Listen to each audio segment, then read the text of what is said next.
fayraska corona iyo cudurka ka dhasha ee COVID-19 wuxuu ku dhacay dad ka badan 1 milyan oo qof oo ku kala nool qaaradaha adduunka. haddana Soomaaliya ayuu soo gaaray. fadlan iska ilaali qoyskaaga oo ka ilaali bulshadaada. calaamadaha ugu badan ee aad ku garan karto waa qufac qallalan, neefta oo ku dhibta, qandho daran, laakiin dadka qaar halis weyn ayay ku tahay, gaar ahaan duqeyda iyo kuwa horay u xanuunsanaa. fayraska waxaa badanaa si fudud la isugu kala gudbiyaa dhibcaha ka soo baxa marka qofka cudurka qaba uu hadlo, qufaco ama hindhiso.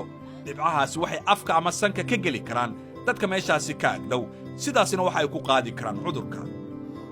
sidoo kale fayraskan wuxuu dul degaa walxaha nagu hareeraysan ee aan nolosha u adeegsanno, kadibna gacmaheennu waxay taabtaan meelahaasi oo ay si fudud uga soo qaadi karaan fayraska. si aanay taa u dhicin, waa inaadan taaban indhahaaga, sankaaga iyo afkaaga ilaa aad gacmahaaga saabuun iyo biyo ku dhaqdo. marka aad qufacaysid ama aad hindhisaysid, afkaaga ku dabool laabatada suxulka ama isticmaal istiraasho, kadibna ku tuur qashinka. sida ugu fiican ee looga hortagi karo faafidda fayraska waa in had iyo jeer aad gacmahaaga si fiican ugu dhaqdid biyo iyo saabuun ugu yaraan 20 ilbiriqsi. ka fogow dadka ugu yaraan 1 mitir ama in ka badan. dadka gacanta ha ku salaamin.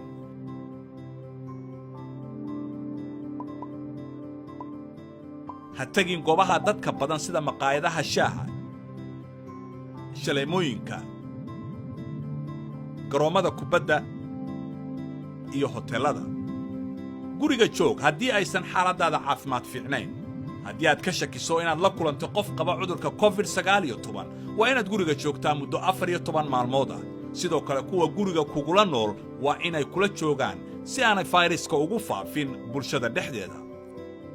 haddii aad dareentid in neeftu ay ku dhibayso, fadlan wac nambarka caawinta dawladda ee 449. la soco oo raac tilmaamaha hay'adaha caafimaadka dalka iyo habraacyada ay dawladdu u soo saarayso sida joogtada ah.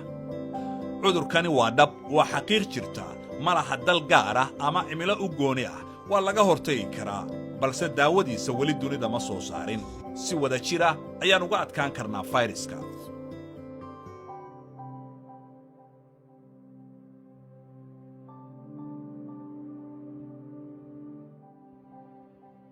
fariintan waxaa idin soo gudbinaysaa dawladda Soomaaliya